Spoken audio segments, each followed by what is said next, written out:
This is the Callaway AI Smoke Max. I've got it on the draw setting to encourage a draw. And this is the Callaway AI Smoke Max D. This is a built-in draw bias driver that doesn't have the adjustability on the back of the club. Now, one thing I would say is that I'm using more loft than I normally would. I'm using a softer shaft than I normally would.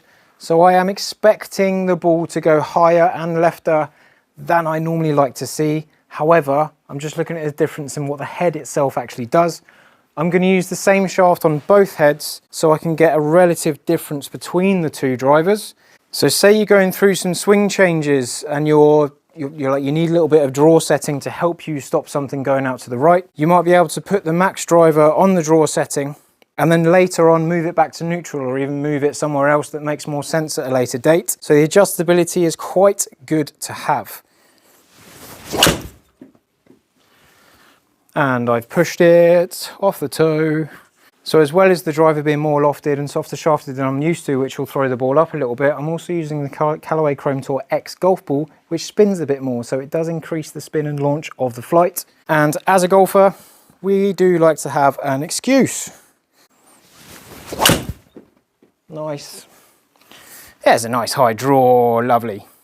So these two drivers do have different face technology. The Triple Diamond, the Max and the Max D have different face designs, aiding different off-center strikes for different golfers. So firstly, I do want to say, please go and get fitted, or at least give them a hit before you purchase. Because there could be one face that just happens to come off faster for you. It just happens to be more forgiving when you hit it off-center.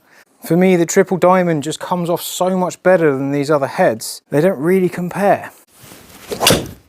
But for your benefit right now, I'm seeing how much draw comes out of these heads, so you can be more informed as to which one you might want to have a look at first. High and right.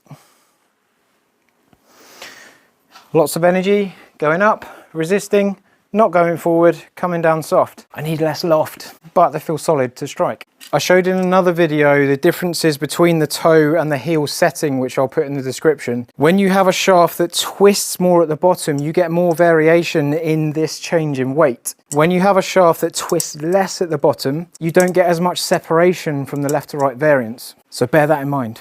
So change the head. Where have I put it? There it is. Same loft settings, just on neutral straight. Max draw, standard settings. What does it do? Now, it doesn't look too different. It doesn't look like a lot of other draw bias drivers.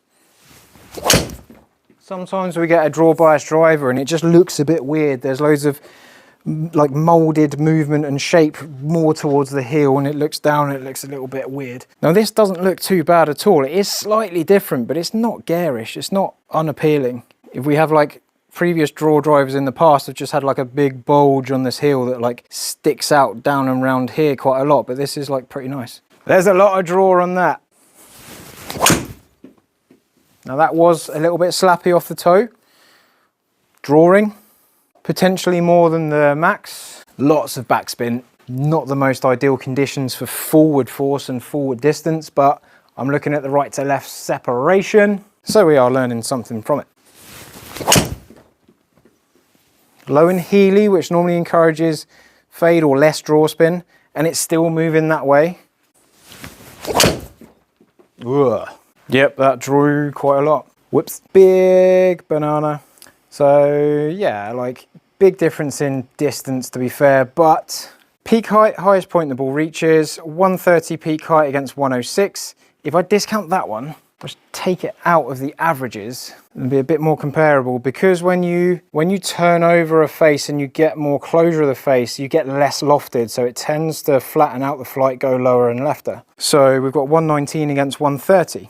Even with like a low one in there, like that was just getting higher in peak height because there was less closure of the face. Draw spin, side spin, 646 of left spin against 917 of left spin, and a few more all over the 1,000 mark, one over the 1,000 mark there. So we definitely get more shape. Offline, half a yard right, so I've gone left and right variation. All of these are left, one very much so.